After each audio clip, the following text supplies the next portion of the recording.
Tanggaku ada yang mau naik haji loh. Wah, gila, keren banget ya dia. Aku jadi kepengen naik haji juga deh. Wow, alhamdulillah kalau begitu. Tapi kamu tahu nggak tentang haji? Enggak sih. Seriusan? Dalilnya tahu nggak? Enggak. Pengertiannya? Enggak. Syarat-syaratnya, rukunnya, waktunya? Enggak. Hehe. Beneran? Kalau yang tidak diperbolehkan saat hajinya tahu nggak? Enggak. Kamu gimana sih? Masa kepengen naik haji nggak tahu tentang haji? Nah, kebetulan banget nih. Di sini kelompok 3 mau menjelaskan tentang ibadah haji. Nah, teman-teman, kalau kalian mau pergi haji, jangan sembarangan pergi ya. Ada banyak hal-hal yang harus kalian pelajari dan dimengerti sebelum berangkat haji. Nah, di video kali ini kita akan menjelaskan tentang hal-hal apa saja yang harus dipahami sebelum pergi haji. Tapi sebelum itu, mari kenalan dengan anggota-anggota yang ada di kelompok 3 yuk. Assalamualaikum warahmatullahi wabarakatuh. Nama saya Hanifa Aulia dari kelas 9B, nomor absen 13. Assalamualaikum warahmatullahi wabarakatuh. Nama saya Ilalang Kawiswara, absen 14. Saya dari kelompok 3. Assalamualaikum semuanya. Halo, nama saya Indah Nuristiana, nomor absen 15. Halo, perkenalkan nama saya Ininka Talansi Akbar, absen nomor 16. Perkenalkan nama saya Jasmine Sabrina Ramadhani, absen 17 kelas 9B. Assalamualaikum warahmatullahi wabarakatuh. Halo semuanya, nama saya Larasati Diahayu Triawan, nomor absen 18. Nah, sekarang kita masuk ke pengertian. Apa sih haji itu? Secara bahasa, haji berasal dari bahasa Arab yaitu hajjah, yang artinya menyengaja sesuatu. Kalau secara istilah apa? Secara istilah adalah sengaja mengunjungi Ka'bah Baitullah untuk melakukan beberapa amal ibadah dengan syarat-syarat yang telah ditentukan. Ibadah haji sendiri termasuk rukun Islam yang kelima loh. Nah, Mekah juga adalah tempat kelahiran Nabi Muhammad SAW. Di kota Mekah terdapat Ka'bah yang dijadikan kiblat bagi kaum muslimin di seluruh dunia ketika melakukan sholat. Dalil yang menjelaskan tentang haji yaitu Quran Surat Ali Imran ayat 97 yang berbunyi, Walillahi alan nasi hijjul baiti manistato ilaihi sabila wa man kafaro fa innallaha ghaniyul anil alamin. Artinya, mengerjakan haji adalah kewajiban manusia terhadap Allah, yaitu bagi orang yang sanggup mengadakan perjalanan ke Baitullah. Barang siapa mengingkari kewajiban haji, maka sesungguhnya Allah Maha Kaya, tidak memerlukan sesuatu dari semesta alam. Dan Quran Surat Al-Baqarah ayat 196 yang berbunyi, Wa atimul hajja wal umrata illah. Artinya, dan sempurnakanlah ibadah haji dan umroh karena Allah.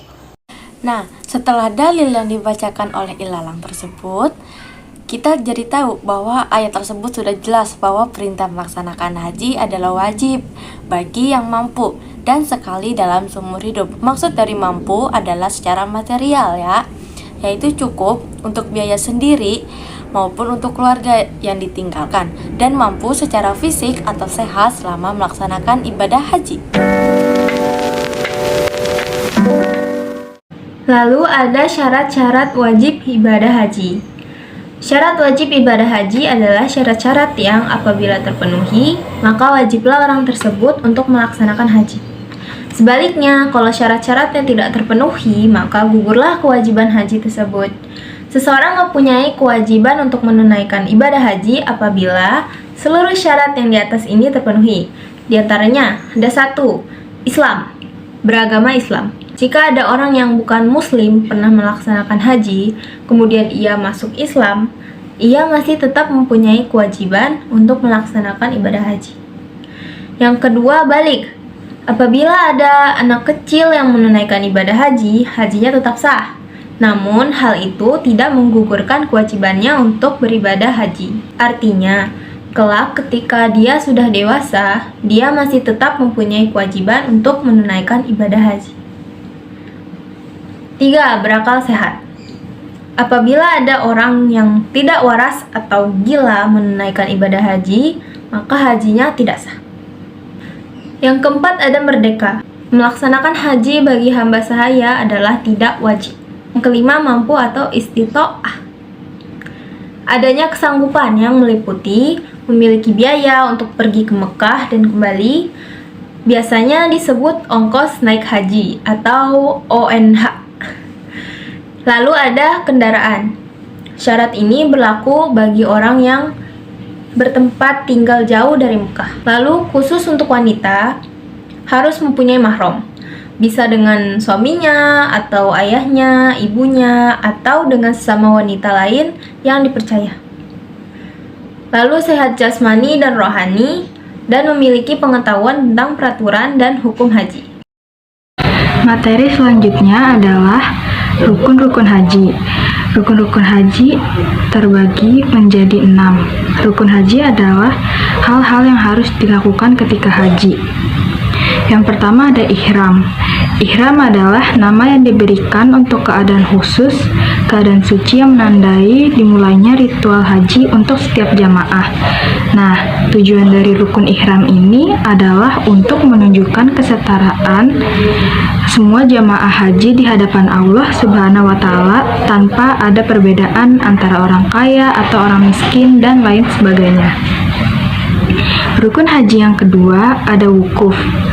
Wukuf adalah ritual untuk berdiam diri di padang Arafah pada waktu yang telah ditentukan, yaitu mulai dari tergelincirnya matahari waktu zuhur tanggal 9 Zulhijjah sampai terbenamnya matahari tanggal 9 Zulhijjah. Rukun haji yang ketiga ada tawaf. Tawaf adalah ritual yang dilakukan dengan berjalan mengelilingi Ka'bah sebanyak 7 kali berlawanan arah jarum jam. Dimulai dari sudut Hajar Aswad dan berakhir di sudut Hajar Aswad pula. Rukun haji yang keempat ada sa'i.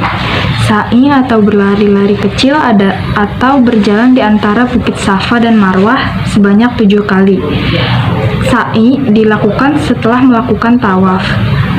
Yang kelima ada rukun haji tahallul. Tahallul adalah menghalalkan perkara yang semula diharamkan, ditandai dengan mencukur sekurang-kurangnya 3 helai rambut. Tahallul dilakukan pada tanggal 10 Zulhijjah ketika jamaah sudah melaksanakan lontar jumrah. Rukun haji yang keenam adalah tertib, yaitu mendahulukan yang dahulu di antara rukun-rukun itu atau melaksanakannya secara berurutan. Waktu dalam haji adalah mulai dari permulaan bulan Syawal sampai fajar hari raya Idul Adha atau Yaumul Ahna, dan umroh bisa dilakukan di sepanjang tahun. Selanjutnya, kita akan membahas tentang hal-hal yang tidak diperbolehkan atau yang dilarang selama pelaksanaan ibadah haji. Nah, kita harus tahu nih teman-teman, apa aja sih hal-hal yang dilarang dan tidak diperbolehkan selama pelaksanaan ibadah haji.